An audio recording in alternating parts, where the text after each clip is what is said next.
এখন সকাল 6:30। এখন থেকে নিয়ে 2 ঘন্টা আগে পরিবেশটি পুরো অন্ধকার ছিল, অর্থাৎ 4:30।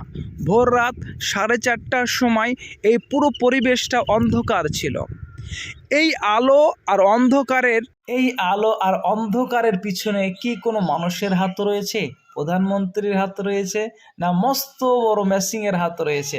আমরা মুসলিম মনে করি আল্লাহ তাআলার হাত রয়েছে।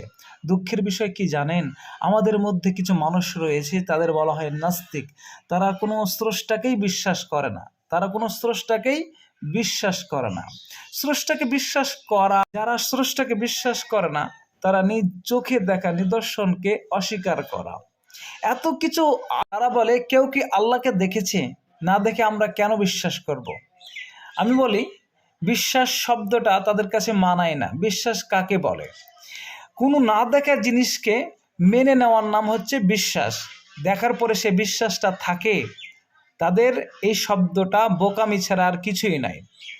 পৃথিবীতে অনেক কিছু রয়েছে যে বিষয়গুলো দেখা যায় না, যেমন সেন, আতর, ব্যথা, বাতাস, এগুলো অনুভব করা যায় কিন্তু দেখা যায় না। তাহলে যিনি এগুলোকে সৃষ্টি করেছে তাকে দেখা কি সম্ভব?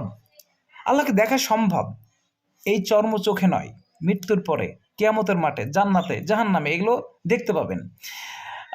মনে রাখবেন, এই পৃথিবীতে আল্লাহ তাআলা আমাদের পাঠিয়েছে পরীক্ষার জন্য। আল্লাহ তাআলা যদি আমাদের এই পৃথিবীতে দেখায় দিয়ে দেয়, তাহলে আর পরীক্ষা থাকেই না, পরীক্ষায় সবাই পাশ করবে।